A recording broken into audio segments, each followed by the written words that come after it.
ভাই চোখ খোলা রাখেন ভাই, চোখ বন্ধ করেন না ভাই। ওরে বাপুরে, আর একটু ধৈর্য ধরো, হাসপাতালে পড়াই আইসা পড়ছি।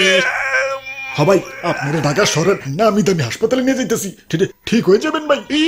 এক্সকিউজ মি ভাইয়া, ওনার কি হয়েছে? ইনার পাপা প্যান্টের সেনে কিছু একটা আটকে গেছে। কি আটকে গেছে? হ্যাঁ, এখন সব কয়ে দাও, সব খুললা দেখে দাও। হালাই পার্সোনাল জিনিস বলতে কিছু রাখলো না। চেনে আটকাইছে এত কম লাগবো গেলা। দাদু চালু চালু। ওরে বাপুরে, ইয়া দেখতাছো না জাম লাগছে, আমি কি এখন উইরা যাবো নাকি? জাম লাগছে মানে কই আইলাম আমরা? ঢাকা শহর আয়শায় আমার আশা পুরাইছে, আর লাল লাল নীল নীল বাতি দেখা নয়ন জুড়াইছে। ঢাকা শহর আয়শায় এখন বুঝবার পারলাম এই লাল লাল নীল নীল বাত্তির রহস্য। ঢাকা শহর আইসা আমার আশা ফুরাইছে, গানে ঠিকই কইছে। ঢাকা শহর আইসা আমার বাইচা থামনের আশাই ফুরিয়ে গেছে। হালাই চারদিকে খালি প্যাপে পুপু, আমি তো তাও যাতা। হাড়ের রোগী হলে তো নগদ ইন্না লিল্লে, আর যে জাম পড়ছে ডেলিভারি রোগীর কথা তো বাদই দিলাম। প্যাপু বাদ দিয়ে ওয়া শোনা লাগতো। হালাই ঢাকার রাজধানী বানাইছে কোন হালাই রে? ওই তুই ঢাকায় আইসা ঢাকা শহরের নামে আবুল তাবুল কইতাছস, কানসা কিন্তু ফাড়িয়ালামু। ওরে বাপুরে, ইয়া তুমি কারা? ওই সারা বছর সিবি ইদাইলেই ফাঁকা, আমার উপরে কোনো ডাকনা নাই, তাও আমি ঢাকা। বাবা বাবা, সাবাস সাবাস। তোরা গ্রামের খেত মার কাপলা পান, ঢাকা শহরে আইসস কি লেগে? হাসপাতালে আইছি, নাহিদবার পাপা প্যান্টের সেনে। খেত মার কাছে কেঠায়, ওটা তো পরিবেশ দেখেই বুঝবার পারতাছি। এই যদি ঢাকা শহরের নমুনা। ওরে বাপুরে, ইয়া তার দেখা তো তোমাকে দাদির ইয়া মনের কথা স্মরণ হয়ে গেল। ওই তারের সাথে আমাকে দাদির মনের সম্পর্ক কি? ইয়া তারে যেই পরিমাণ পেঁচ দেখতাছি, ইয়া খোদার কসম, ইয়া তোমার দাদির মনেও এত ইয়া পেঁচ ছিল না। আমি ঢাকা শহরের অবহেলিত দেয়াল, আমার কোনো ভ্যালু নাই। একটু পোস্টপাস ধরে যে থাকুমু তার আর উপায় নাই। কয়দিন পর পর কেউ না কেউ আইসা আমার পোস্টার মোস্টার লাগাইতে চলে যায়।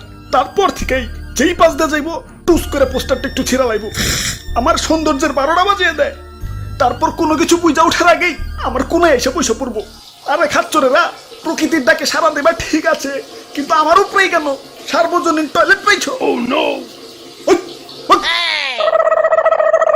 ভাই আপনার সাথে সহমত ভাই। সেদিন ধুলাবালির ঠেলায় নাক চোখ বন্ধ করে ফুটপাত দিয়ে হাঁটতাছি, ঠাস করে পা পিছলে আলুর দম।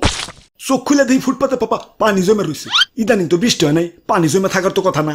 পরে নাক খুলে 1.5 মিনিট গবেষণা করার পর বুঝলাম এটা তো পানি না, শহরের চাচাতো ভাইদের মূত্র বিসর্জন। গন্ধ যাও, গোসল করে আসো। পরে ওয়াসার পানিতে যে গোসল দিচ্ছি, উল্টারও না পাক হয়ে গেছি।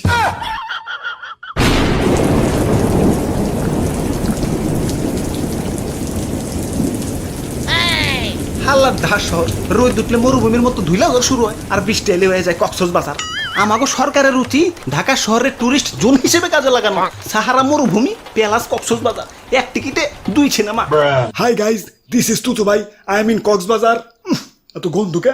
ওরে বাপুরে, ইয়া জানো না নাকি yeah this water is connected by yeah ময়লা ড্রেন। ওই এসব কথা বাদ, আমি যে মানুষের কতটা সুযোগ সুবিধা দেই সেটা চোখে দেখো না? লাখ লাখ মানুষ এই শহরে এসে জীবিকা নির্বাহ করে। আমার কাছে কেউ আইলে তারে আমি কোনো না কোনো ভাবে ইনকামের পথ খুলে দিমুই। ঠিকই কইছ। সেদিন লোকাল বাসে জামে বইসা বইসা ঘাম্বার লাগছি, ফাত করে একটা বেডির মতো বেড়াইছে, হাতে 2টা তালি দিয়ে 50টা নিয়ে গেল। এটা ঢাকা শহরের মানুষের মনে কোনো আন্তরিকতা নাই।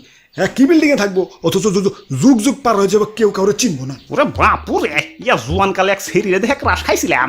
ইয়া টানা 1.5 বছর খুঁজাখুঁজি করার পর ইয়া না পাইয়া বাধ্য হইয়া তোমার ইয়া দাদিরে বিয়া করছি।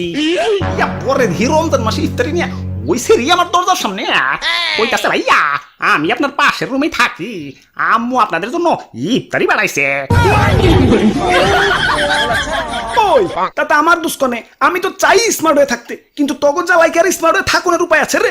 2 কলম পড়ালেখা করবা, ঢাকা কলেজে ভর্তি হইবে, গ্রামে পিরিত করবা, বৌনিয়া পলিয়া ঢাকায় আইবে, বিয়া শাদি করবা আর ঢাকায় চাকরি নিবে। কেরে ভাই, ঢাকা ছাড়া আর কি আর কোথাও জায়গা নাই? 2টা টাকা হইব 4 চাকা গাড়ি কিনা ঢাকার জ্যাম বাড়াইবে, আরো 2টা টাকা হইব গাছপালা কাটতে কাটতে উঁচু উঁচু বিল্ডিং বানাইবে।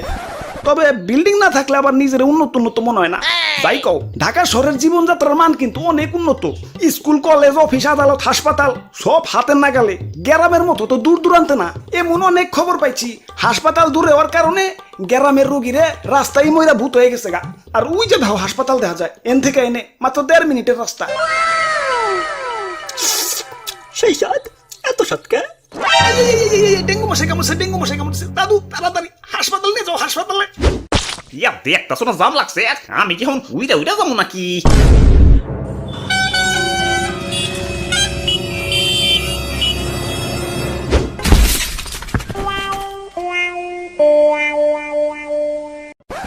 হাই ব্রোস, কি অবস্থা? সত্যি আশা করি সত্যি ভালো আছো। তো আজকের ভিডিওটা কেমন হচ্ছে কমেন্টে করে ফেলো, লগে একটা লাইকও দিয়ে দিও। কিপটা মিমিটাই করো না। আবারও দেখাবো না কোনো ভিডিওতে। সে পর্যন্ত ভালো থাকো। ওকে, বাই।